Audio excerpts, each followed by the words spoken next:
Ho! Welcome to another episode of The Growth Compass. Shout out to our sponsor, Senders. If you want to do email deliverability correctly, you hit the link in the description. But without them, it would not be possible to interview awesome people doing really incredible things like John. Welcome. What's up? Thanks, Blake. All good, man. Over here in Suriname, the most forested country on earth. Just hanging out, building BioTara, the company. So yeah, that's what's up. Well, that's why I'm curious if there's any relationship to what you're building and the environment that you're building it in. Hmm. If you could just, we could start with just a little intro about you Yeah, and what you're building. absolutely. My pleasure. My pleasure, Blake. All right. So where to start? Let's start at the beginning. All right. Let's do it. So the beginning for me was that born here in Suriname, which is a very small country, right on the northeast coast of Latin America. We're just above Brazil, still mainland, but still also considered Caribbean, which is interesting, right? So we're a Latin American Caribbean mix. And I left home when I was 14. So I was a difficult child, maybe some Okay. would say a bit troubled, but I left home very early to go to boarding school. Spent the first 8 years after that in the US, in Jacksonville, Florida, in Beloit, Wisconsin, in Madison, Wisconsin, in Chicago, just living in different places, studying and getting my bachelor's in economics. After that, I came home, but very quickly left again to spend about 8 years in Europe, where I lived in Amsterdam, Rotterdam, and a few other cities in the Netherlands, where I was spending my time learning the ropes of the corporate world, starting companies. So I'm something of a serial entrepreneur, and also getting my MBA in finance. So I was really focused on the economics of it, right? So I'm an economist. I've got my MBA. I was working in corporate finance for the first half of my career. But then in 2008, I decided to come home. And when I came home, I discovered that the city that I grew up in and I'm currently living in is going to drown due to climate change. And there is very, very little we can do about it. Sea level rise up to 50 to 60 centimeters is baked in, as you know, right? That's already done. That's going to happen regardless of whether or not we stop driving cars tomorrow.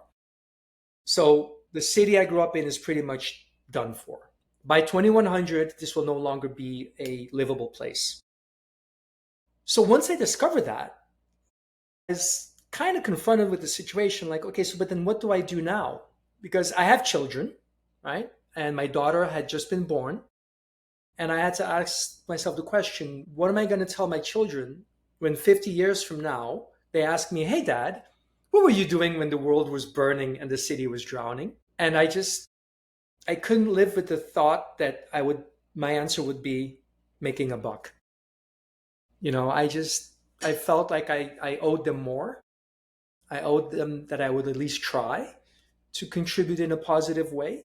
So I decided to dedicate my life to dealing with the impacts of climate change and to protecting our way of life here in Suriname. And what that means is protecting the forest, because Suriname, as I told you, is the most forested country on earth. Period. 92% forest cover and over 30 hectares of tropical rainforest per person. So we are the most forested country. And if we are to survive the onslaught of climate change, we're going to need our forests to protect us, because the forests cool down the temperatures, they provide the rain we need, and they protect us from soil erosion, among others. So I've been spending the last, what is it now? From 2010 until I guess 15 years now. I've been spending the last 15 years finding ways to protect the forest while also develop regenerative economic models, which is why I built BioTara. So BioTara is a regenerative ingredient company that provides Amazonia botanicals to the cosmetics industry. And we do that in such a way that there's a direct link to protecting the forest and empowering the forest guardians, which is the indigenous, tribal, and other forest dwelling communities in Suriname and in Brazil. So that's what I've built, really with the express intent of making standing forests worth more alive than dead. That was An amazing introduction. Thank you so much for lining all of that out. Because before we get into BioTara, which I think is a really interesting way to address this around the larger conversation of trying to make trees, forests, more environmentally sustainable practices more economically attractive, which I think is a really cool conversation. So if you could just, so you said you were a serial entrepreneur. So this isn't the first company that you started or ran, but what point did you say, this is the next thing I want to do? I want to start another company? Because I believe the thing you were doing before was in the nonprofit sector, That's right. part of a bigger company, something like that. That's right. Let me share you. So that's, I guess, the second part of the story. So Good. after I decided to recommit my life and my energy towards what I consider to be, I guess, very, very cordially put, right? Like saving, let's not say saving the world, right? Because I think that's maybe a bit megalomaniacal, Yeah. but at least I want to do my part. So once I decided that, I started writing policy papers, which then got noticed by the Office of the President at the time. And I actually became the lead for the country on climate change negotiations at the UN, When was as well. that? Sorry, When was that? 2011. Wow. Awesome. Okay. So I became the lead for the country on negotiating, but also on defining Suriname's climate change program. That would happen in 2011. So I became lead advisor to the president then, as well as lead negotiator, and I was tasked with coming up with systems and programs to help protect the country against climate change, while also getting money for the services that our forests provide. Right, because our forests absorb more carbon than we emit, which makes Suriname a carbon negative country. So I started that process. After about 2 years, I then moved into the NGO sector, where I led Conservation International Suriname for close to a decade, 9.5 years to be exact. And in the ninth year, I started to realize that as important as the work that NGOs do is, I felt that what I wanted to do was a bit more riskier. Like I wanted to take more risk to have more impact. And as you can imagine, global NGOs like Conservation International have to be very careful with how they do things and what they can and can't do. And I felt like I wanted to do more. So I resigned to start this company. And the reason I did that was because in 2017, a while back now, I had the privilege of working with a forest-based community, an indigenous community, to help protect an area of land tears. And that's like, I think it's like almost 900,000 acres or something. It's a big piece of land of tropical rainforest. And we wanted to protect that, right? Being Conservation International at the time. So we had these meetings and we had these negotiations. And at one point, the leader of the village said, listen, Mr. Goedschalk, we want to conserve, we want to protect nature, but we need to eat. Okay? So how are we going to offer jobs to our youth? What are we going to do if it's not gold mining, if it's not logging? Like, what can we do? So I said, well, that's what I'm here to help find out. And so they then told me that they had 7,000 Brazil nut trees. So I said, that's a lot of Brazil nut trees, but what can you do with it? And they said, and that, Mr. Goedschalk, is what you have to help us figure out.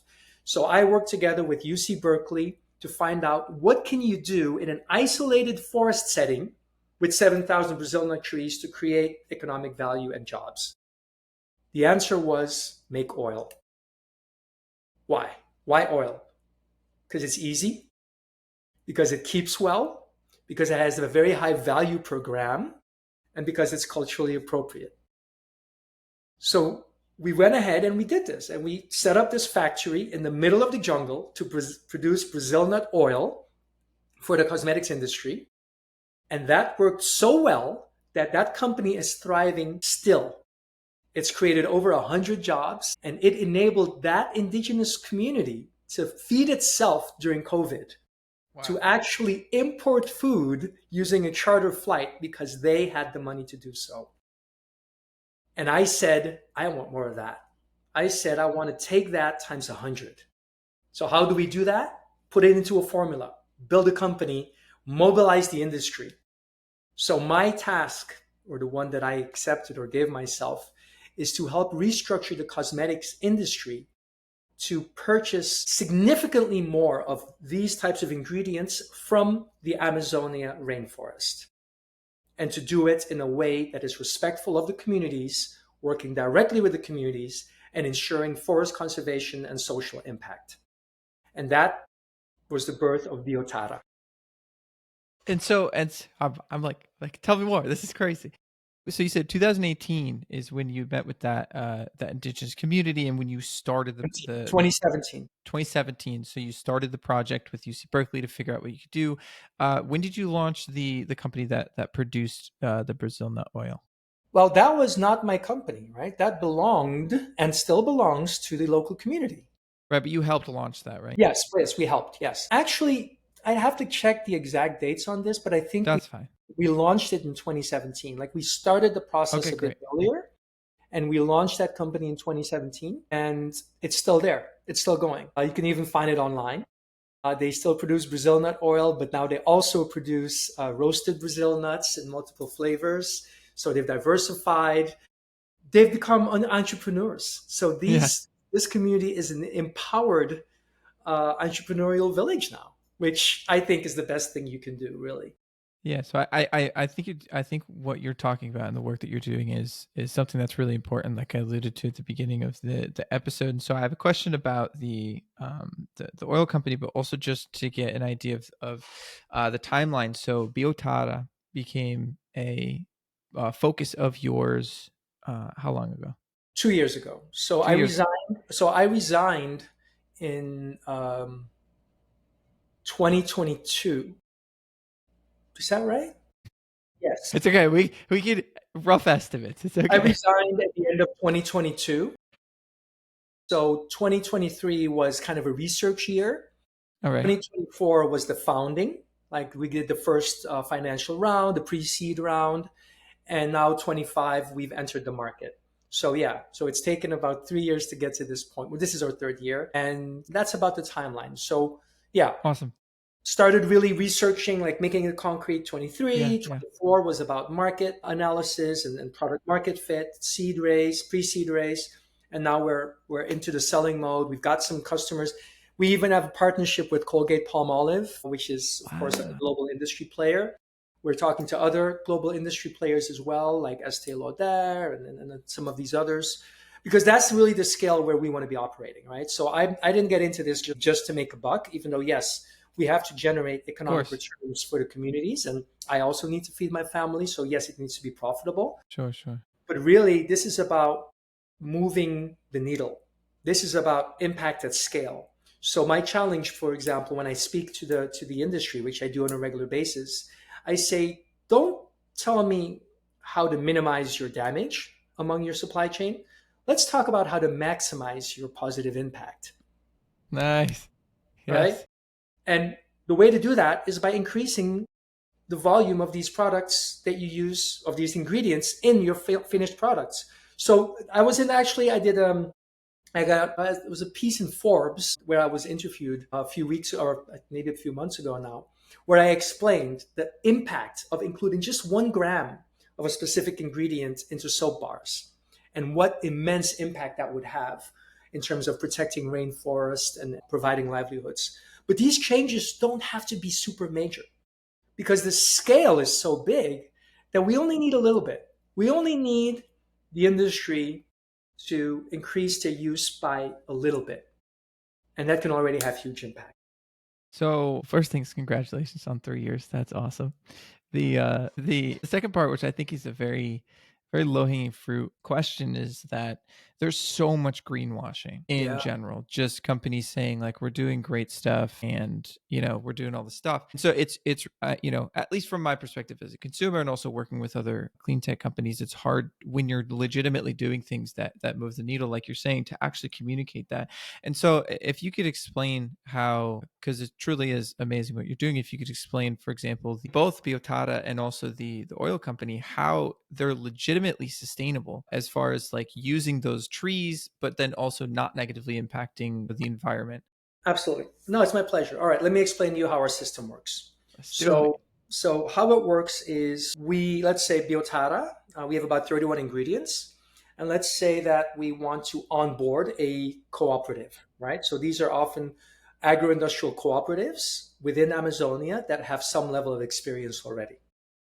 Okay, so we're not starting from zero. A lot of times these folks already know how to harvest, how to process. So we come in with these cooperatives and we offer them a collaboration, a partnership of equals, where we say, listen, you guys have the forest, and we can help with market access. We can help bringing traceability technology, monitoring technology. We can help you make sure that the quality assurance is in place. We can do all the export documentation. So you, cooperative, you can focus on working with the forest. And if they have interest, so first we sign a letter of interest. If they like that, then we start a due diligence process where we study the way that the forest currently looks. We look at the way that they harvest. We look at the way that they have their governance protocols in place. So how do they make decisions? How do they distribute benefits? How do they deal with issues, grievances? And based on that assessment, we then determine whether or not they are mature enough on the development spectrum to actually trade internationally, to do business together with us, right? Because people need to understand what contracts look like. They need to understand a lot of these legal issues. So you need that level of maturity. Once we've established that they have that, then we sign an agreement. And that agreement explicitly states the protection of, for example, Kamtawa, that's one cooperative. In this case, 28,000 hectares is being protected. So they can no longer deforest or cut down trees or any of this. They have to manage that sustainably. And then we put that under constant monitoring. So we have satellite imagery that we monitor the state of the forest, the canopy, to make sure that there's no degradation or deforestation happening. And then every single kilo that we produce is completely traceable down to the cluster of trees, because we have a traceability system that we implement within the community, within the cooperative, in the forest, where we identify all the clusters and we make sure that there's no over harvesting taking place. So we prescribe to the indigenous wisdom of leaving half for nature. That means that if a tree generates 100 kilos of fruit, they're only allowed to harvest 50 kilos in one season. And if we see that they're overproducing, then we sit down and we talk that through. And if they continue over harvesting, then there would be sanctions, and eventually we would no longer buy from that family that is over harvesting, or not buy from, but work with, because our model is actually a direct sale model, which means we don't buy from the communities and sell on. We actually have communities sell directly to large corporates. And you can imagine the complexities in that, which is our role. Our role is to do that translation, to do that bridging Wow. between these corporate legal people and technologists, Right. and the people living in the forest, with the forest. So then the main, I guess, service of BioTara is to be a middle, a We're a trust communication layer. form. We create the trust layer between the community cooperatives and the industrial corporations. So Got we it. are the Understood. trust layer. We allow them to do business, to interact together. That's And amazing. and we actually charge the communities a fee. So Okay. again, we don't buy and resell. We actually connect. Sure. So wow, this is so awesome. So I guess two questions for you is, first, how did you arrive at this business model? How did you find that this was the way that you wanted to Well, contribute? really, I mean, I got inspired by the work we did in Alalapadu, right, which was with the Brazil nut oil. And I figured actually what I did is I just learned from doing that, because everything I just described, right? The traceability, the sustainability, the monitoring of the forest, training of communities, helping with export documentation, helping bridge language barriers. That's what I did when I was at Conservation International with this one community. But I needed to have donors pay for it. So I said, I'm going to offer that same package of support Got it. in a commercial formula, where we ensure that the cooperatives get a good premium price that we can then charge 25% of. And with all that, we then provide all the support, all the technology, all the traceability, all the monitoring, to ensure that we can also do life cycle carbon assessments. So every time you buy from us, you get a document, a certificate stating how much carbon was generated in the production of that kilo. And in our case, it's actually carbon negative, because not only do we protect an area of forest, but we actually convert the residues into biochar, which we then bury. So every kilo of our ingredient you put into your product reduces it by 3 kilos, the level of carbon emitted. What? Well, I'm just like I'm like I just want to be like, whoa, let's go, because that's crazy. But I'm the question that comes to my head is, what is the response from large corporate entities? Because pessimistically, I would assume they'd be like, okay, John, like we don't give a shit. But like for me, I'd be like, that's crazy, that's insane. No, So oh, I'd really want to know. no, they do care. Okay, good. So they That's care good. for a number of reasons. Okay, so I'm not going to say that any of these companies are holier than thou. That's not what I'm saying. But Sure, there are sure. very real reasons why the industry cares. One, very simply, regulations. Okay. For example, a lot of the ingredients that are currently used in cosmetics formulations are actually poisonous to man and to nature. And a lot of them are permanent pollutants. For example, silicone D4, 5, and 6, Hmm. very frequently used in formulations, that doesn't break down. It stays in the water supply. It stays in your body. It stays in nature. So that's outlawed and it's being phased out. So they need different ingredients that are in fact nature based. So regulations, that's one. Another reason is that the carbon emissions that we offer are negative. So this is something, if they fold it into the supply chain, they're actually reducing their overall carbon footprint, which again can lead to economic gains. And Got it. Got it. thirdly, folks like yourself, Blake, and the listeners or watchers, That's right. consumers are demanding more nature-based products because they're tired of putting carcinogenics on their face. They're tired of showering with carcinogenics and these other types of ingredients that are bad for you. They want to go back to nature. So there's the regulatory, there's the financial, but there's also the consumer pressure forcing or inspiring these companies, if you will, to make this transition, where some of these companies are leading the way. So I'm for example, Colgate Palmolive. They recognized our offering, and we are now in a partnership with them, figure out how to actually integrate into their global supply chain. Avida, we're talking to several of them. We have yet to formalize, but we're in Sure, conversations with sure. them. And they are a market leader in natural based ingredients. And the list goes on. So we do find very willing ears, very Yeah, interested good, good. folks. But this process takes long because getting your ingredients into a product in the cosmetics industry, the bigger the company, the longer it takes. Yeah. So It what can is take your up so what are to your years. so Yes. with that in mind, what are, in the theme of the podcast, because I think I have so many questions. But I'm curious, like with everything that you've outlined so far, especially with a timeline like that, how do you go about growing your company? Well, really, it's really just getting out there.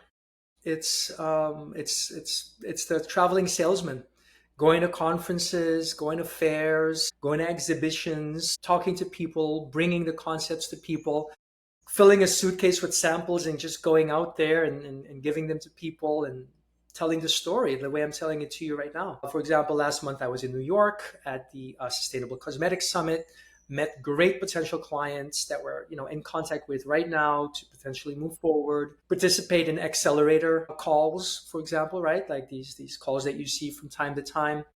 And of course, raise external funding because we do have a long customer cycle to bridge. And that means that what we need to do is we need to actually be around by the time these companies complete their integration cycle, which can take up to 2 years. So in the meantime, we're selling to smaller brands. We're also opening a web shop in just a little bit. Congrats. So we'll be able to actually generate some revenues on a smaller scale while we keep working at being able to deliver at that larger scale. So So it's you it's have a simultaneous process. Right, right. So you have two sides of where you like growth for your company. And again, like this is a question, so correct me if I'm wrong.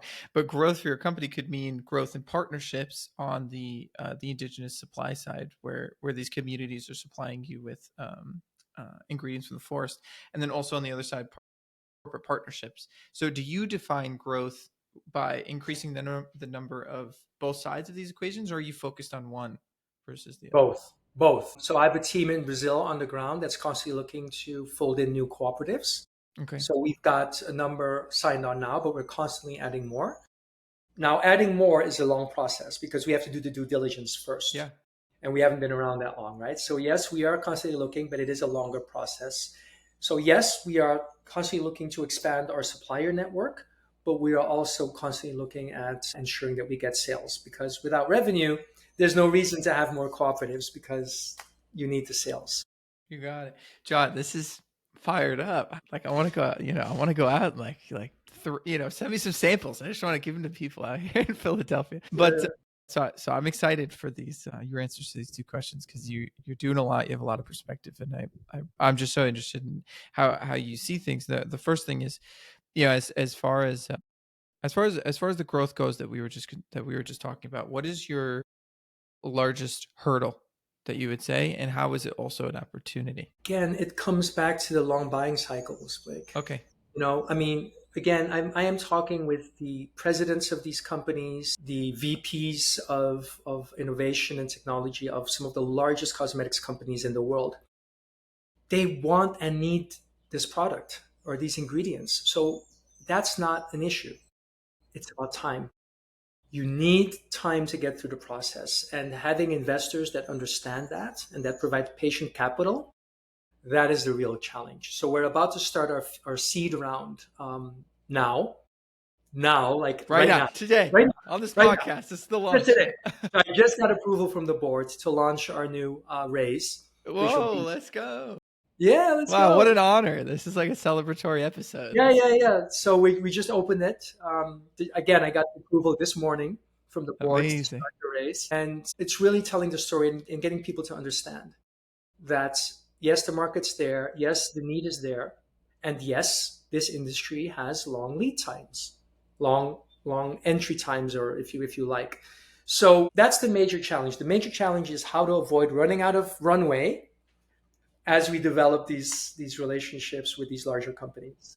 Got it. Well, I think that's, I mean, if anybody is, you've solved, I would just assume, we haven't gotten into detail about it, but in your time growing the nonprofit, exploring this, Brazil No Oil Company, and then also BioTara, I don't think that's the biggest hurdle that you've come into contact with. I have no doubt that you'll surpass it. I'm excited for you to do so. My last question for you for today, John, because I want to do like 7 more episodes, is, with all of this said, with all the impact that you're doing, you spoke to something at the beginning, a conversation with your children, but what inspires you to keep going? What inspires me to keep going? I guess a sense of duty, maybe, a sense of duty on the one hand, but also just a love for the forest and the people that live there. Every time I go there, every time I allow myself some time to commune with the forest or with a waterfall or any of these other expressions of nature, it just, yeah. I mean, I feel like the fact that I've been put into this privileged position in terms of education, in terms of, having the privilege of working with, global movers and presidents and such, to me, that means that I have something that I can offer. And that makes it my duty to actually do it. Right. And I do that with great pleasure. I mean, doing this work is incredibly grateful work. I mean, when I worked in corporate structures like McDonald's or ABN AMRO or these other large companies, after 1, maybe 2 years max, I'd usually kind of get bored or kind of lose the sense of purpose. But with this, for example, today is supposed to be a national holiday. I don't care. I'm just working. Like I'm doing my thing, and it doesn't matter because my network of companies is global, right? I have colleagues in Switzerland where it's incorporated. I have colleagues in Amsterdam. I have colleagues in Brazil, so we can just keep working. And I cannot wait for it to be Monday every single time. John, thank you so much for your enthusiasm. Thank you for the work that you're doing. I am going to be keeping touch, following along. And if anyone else is inspired to do so, it's the best way to get in contact or follow your journey. Well, I would say find me on LinkedIn or find BioTara on LinkedIn or on Instagram and just follow us along. Join us for the journey.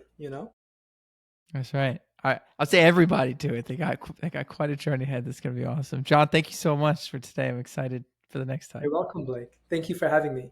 You got it. Bye-bye.